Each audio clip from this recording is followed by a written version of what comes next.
తాకట్లో ఉన్న మీ బంగారాన్ని విడిపించి ఆ రోజు ఆన్లైన్ రేటుకి కొంటాం. Sharma gold company. నమస్తే, వెల్కమ్ టు సుమన్ టీవీ. నేను గిరిజ. ద్వాదశ రాశుల వారికి మకర సంక్రమణం తర్వాత అసలు ఏ విధంగా ఉండబోతోంది అంటే ఇప్పటి వరకు కూడా రకరకాల సమస్యలతో బాధపడుతూ ఉండుంటారు. సో మరి ఆ బాధలన్నింటి నుంచి విముక్తి కలగాలి అంటే చక్కటి పరిహారాలు తెలియాలి కదా రాశిపరంగా. మరి ద్వాదశ రాశుల వారికి ఈ నెల 21వ తేదీ నుంచి 31వ తేదీ వరకు మరి ఏ విధంగా ఉండబోతోంది అని తెలియచేయడానికి ఇవాళ మనతో పాటు ఉన్నారు ప్రముఖ జ్యోతిష్య పండితులు బ్రహ్మశ్రీ నందిపట్ల శ్రీహరి శర్మ గురువు గారు. మరి వారి మాటల్లో తెలుసుకునే ప్రయత్నం చేసేద్దాం. గురువుగారు నమస్కారం. వాగర్థావివ సంపృక్తౌ వాగర్థ ప్రతిపత్తయే జగతః పితరౌ వందే పార్వతీ పరమేశ్వరౌ. సదాశివసమారంభాం శంకరాచార్య మధ్యమాం అస్మదాచార్య పర్యంతం వందే గురు పరంపరాం. ఆదిత్యాయ చ సోమాయ మంగళాయ బుధాయ చ గురు శుక్ర శనిభ్యశ్చ రాహవే కేతవే నమః. శృంగేరి జగద్గురు పీఠాధిపతులకి కంచి పీఠాధిపతులకి నమస్కారములు తెలియచేసుకుంటూ కార్యక్రమాన్ని ప్రారంభిద్దాం. గురుగారు, మనకి 21వ తేదీ నుంచి 31వ తేదీ వరకు ముందుగా మేషరాశి వారికి అసలు ఏ విధంగా ఉండబోతుంది అంటారు ఈ 10 రోజులు? అలాగే ఒకవేళ ఏదైనా సమస్య ఉంటే ఏదైనా పరిహారం ఉంటే కూడా తెలియజేస్తారు గురుగారు. మరి ఈ నెల 21వ తారీఖు నుంచి జనవరి 31వ తారీఖు వరకు మేషరాశి వారికి సంబంధించి ఏ విధమైనటువంటి మంచి చెడు జరగబోతుందో తెలుసుకునే ముందు గ్రహ సంచారం తెలుసుకుందాం.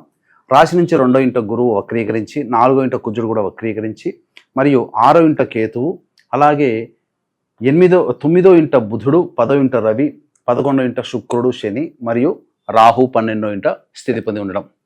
వెరసి చూసుకున్నట్లయితే ప్రధానంగా గ్రహ సంచారంలో ఈ చాలా మటుకు గ్రహాలన్నీ కూడాను అనుకూలంగానే ఉన్నాయి.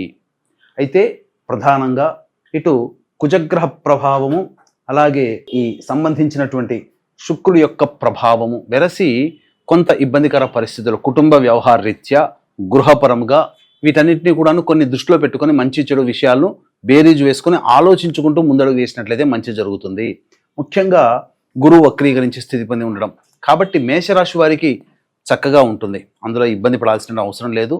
గురుతర బాధ్యతలు అనేటువంటివి వాళ్ళకి కలుగుతాయి. అనగా ఇంట్లో ఏదైనా కానీ బాధ్యతాయుతమైనటువంటి పనులు పూర్తి చేసుకోగలుగుతారు ఈ నెలలో అని చెప్పవచ్చు. ఇక ప్రధానంగా చూసుకున్నట్లయితే అహంకారము, నేను గొప్ప, నేనే గొప్ప అనేటువంటి ఒక సంబంధించినటువంటి విధానానికి దూరం పెట్టి కుటుంబ సభ్యులతో కలివిడి గనక ఉన్నట్లయితే అందరి ప్రేమను పొందే అవకాశము ఈ నెలలో గోచరమవుతుంది. ఇక మనం విషయానికి వచ్చేసరికి ఈ కుజుడు వక్రీకరించి స్థితి పొంది ఉండడం ఈ యొక్క సంబంధించినటువంటి మేషరాశి వారికి కొన్ని సమస్యలు అనేటువంటివి వస్తాయి. ముఖ్యంగా ఉద్యోగపరంగా చేస్తున్నటువంటి వృత్తి ఉద్యోగాల్లో అశాంతి నెలకొని ఉంటుంది. అంతేకాకుండా గృహంలో ప్రశాంతత ఉండదు. ముఖ్యంగా భూస్థిరాస్తులు, చరాస్తులకు విషయాలకు సంబంధించి, వాహన కొనుగోలు మరమ్మతులకు సంబంధించినటువంటి విషయాలలో కాస్త మీరు జాగ్రత్తలు పాటించాలి. ఏది ఏమైనప్పటికీ కూడా ఏ పని చేసినా సంతోషము పొందలేకపోవడం ఈ యొక్క మేషరాశి వారికి ఈ యొక్క 12 రోజుల పాటు ఈ విధంగా ఉంటుంది. కుజగ్రహ ప్రభావం నుంచి బయటపడే ఆలోచనలు చేసుకోవాలి. ఇక ముఖ్యంగా తల్లిగారి ఆరోగ్యం పట్ల శ్రద్ధ వహించాల్సినటువంటి పరిస్థితి. ఇక చూసుకున్నట్లయితే ప్రధానంగా బుధుడు కూడాను యోగదాయకమైనటువంటి పరిస్థితిలో ఉండడం, కొంత యోగాన్ని కలిగించడం. ముఖ్యంగా విద్యార్థులకి కనుక చూసుకున్నట్లయితే విదేశీ విద్యకు, విదేశీ యానానికి సంబంధించే ప్రయత్నాలన్నీ కూడాను కొలిక్కి వస్తాయి. ఇక ప్రధానంగా ఈ దశమ రవి చాలా యోగించేటువంటిది. ఇటు కుజగ్రహ ప్రభావం వల్ల వచ్చేటువంటి సమస్యల్ని దశమ రవి తీర్చగలుగుతాడు. అందుకనే దశమ రవి ప్రభావం వలన పట్టుదలతో ముందడుగు వేయడం అనేటువంటిది చూసుకోవాలి. ముఖ్యంగా ఈ దశమ రవి చాలా యోగించేటువంటి స్థితి. ఈ సంబంధించినటువంటి ఉద్యోగాలలో మీకు ప్రమోషన్ సంబంధించినటువంటి విషయాలు కానీ, లేకపోతే ఉద్యోగ మార్పుకి సంబంధించి కానీ 21 నుంచి 31వ తారీఖు వరకు ఈ నెలలో అద్భుతంగా అవకాశాలు అనేటువంటివి ఉంటాయి. ఇక లాభస్థానంలో పాపగ్రహ శని యోగించేటువంటి స్థితి పొంది ఉండడం, 12వ ఇంట రాహు కూడా యోగిస్తూ ఉండడం. కాబట్టి వెరసి చూసుకున్నట్లయితే ఈ మేషరాశిలో జన్మించినటువంటి వారికి 21వ తారీఖు నుంచి 31వ తారీఖు వరకు చాలా మటుకు యోగదాయకమైనటువంటి పరిస్థితులు. ప్రశాంతత లేని జీవితం ఒక్కటే తప్ప మిగతా అన్ని విషయాల్లో కూడాను యోగదాయకంగా ఉంటుంది. తల్లిగారి ఆరోగ్యం పట్ల శ్రద్ధ వహించాల్సినటువంటి పరిస్థితి. ఇక ముఖ్యంగా చూసుకున్నట్లయితే ఈ మేషరాశిలో జన్మించినటువంటి వారికి ఇనుము, స్టీల్ సంబంధించినటువంటి వ్యాపారాలు, అలాగే భూమి లోపల ఉండేటువంటి సహజ వాయువులు కావచ్చు, ఎడిబుల్ ఆయిల్స్కి సంబంధించింది కావచ్చు, ఇటువంటి ఆటో రంగాలలో ఉన్నటువంటి వాళ్ళకందరికీ కూడాను యోగదాయకమైనటువంటి పరిస్థితి గోచరమవుతుంది. ఇక ఫుడ్కు సంబంధించినటువంటి ఎఫ్ఎంసీజీ రంగంలో కానీ, లేకపోతే జ్యువెలరీ రంగం కానీ, ఎడ్యుకేషనల్ ఇన్స్టిట్యూషన్లో ఉన్నటువంటి వాళ్ళు కాస్త ఇబ్బందులు ఎదుర్కోక తప్పదు.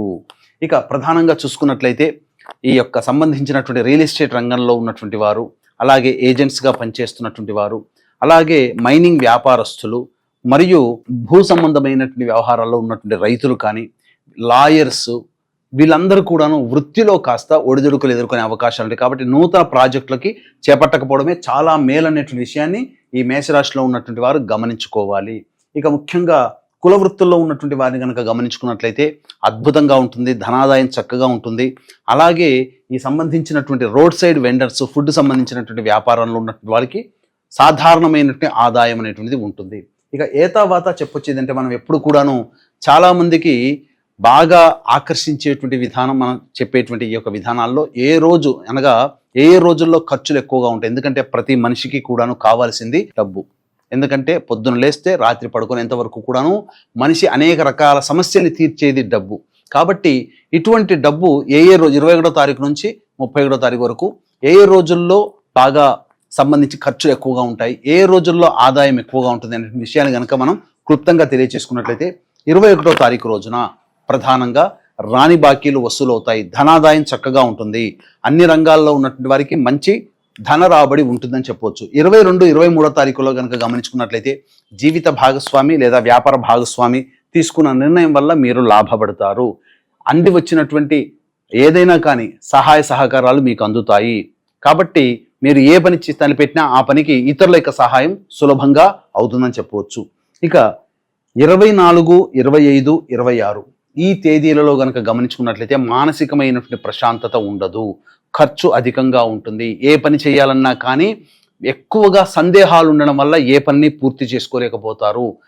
ప్రధానంగా అడ్డంకులు అనేటువంటివి ఉంటాయి. కాబట్టి ఖర్చులు ఎక్కువగా ఉన్నాయి. కాబట్టి 24, 25, 26 తారీఖుల్లో ఇంతకుముందు ఆల్రెడీ మీకు ప్లానింగ్ ప్రకారం ఖర్చులు ఉన్నట్లయితే కొత్త ఖర్చులు కూడా తోడయ్యే అవకాశం ఉంది. కాబట్టి ఆ ప్లానింగ్ ఉన్నటువంటి ఖర్చుల్ని తగ్గించుకోవడమో లేదా వాయిదా వేసుకోవడం కనుక చేసుకున్నట్లయితే చాలా మటుకు డబ్బు పరంగా సేవ్ అవుతారని చెప్పవచ్చు.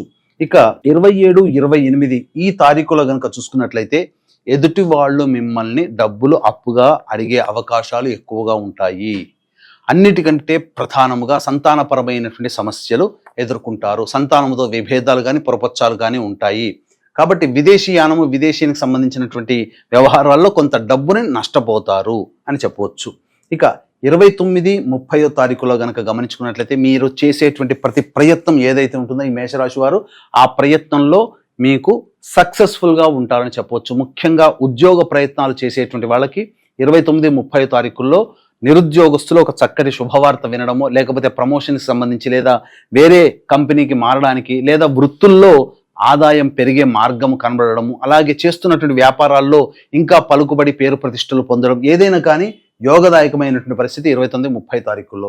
ఇక 31వ తారీఖు కనుక గమనించుకున్నట్లయితే కుటుంబ సభ్యుల యొక్క పనితీరు వల్ల కావచ్చు, లేకపోతే ఇతరుల యొక్క పనితీరు వలన కొంత మానసిక ప్రశాంతత లోపిస్తుంది.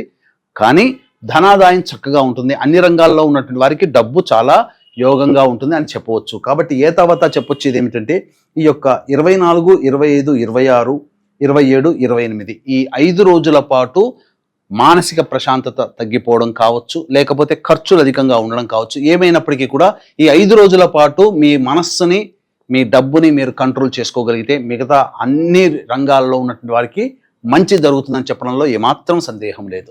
గురుగారు, మరి మీరన్నట్టుగా అన్ని రకాలుగా ధనం పరంగా కానివ్వండి, మిగతా విషయాలలో వ్యాపార పరంగా అంతా బాగుంది, కానీ మనశ్శాంతి ఒక్కటే కరువుగా ఉంది అనేసి అంటున్నారు కదా. మరి ఈ 12 రోజుల వరకు కూడా వాళ్ళు ప్రశాంతంగా ఉండటం కోసం ఏదైనా మంచి పరిహారం ఉంటే తెలియజేస్తారా? తప్పకుండా అమ్మా.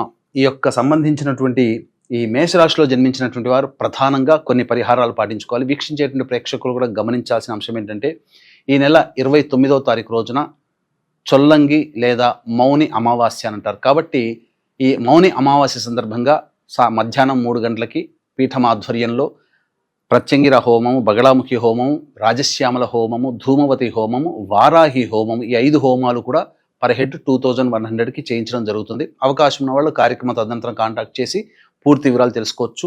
ఇక మేషరాశిలో జన్మించినటువంటి వారు ప్రధానంగా లక్ష్మీ నృసింహ కరావలంబ స్తోత్రము, సుబ్రహ్మణ్య భుజంగ స్తోత్ర పారాయణం చేసుకున్నట్లయితే చాలా మటుకు ధనపరమైనటువంటి సమస్యలు కానీ, కుటుంబపరమైనటువంటి సమస్యలు కానీ తీరుతాయి. అన్నిటికంటే ముఖ్యంగా ఈ కుజగ్రహ ప్రభావం అనేటువంటిది ఉండడం, ఈ కారణం చేత ప్రధానంగా ఈ 29, 30 తారీఖుల్లో ఆదాయం అన్ని రకాలుగా ఉన్నప్పటికీ వాహన పరంగా జాగ్రత్తలు పాటించండి. వాహన ప్రమాదాలు చోటు చేసుకునే అవకాశం ఉంది కాబట్టి ఆ 29, 30 తారీఖుల్లో జాగ్రత్తలు పాటించినట్లయితే మరింత మెరుగైన ఫలితాలు పొందుతారని చెప్పవచ్చు. ఓకే గురుగారు, మేషరాశి వారికి సంబంధించి ఈ 11 రోజులు కూడా ఏ విధంగా ఉండబోతుంది, అలాగే వారు పాటించుకోవాల్సినటువంటి పరిహారాల గురించి కూడా చాలా చక్కగా తెలియజేశారు గురుగారు. ధన్యవాదాలు. సర్వం శ్రీ ఉమామహేశ్వర పరబ్రహ్మార్పణమస్తు.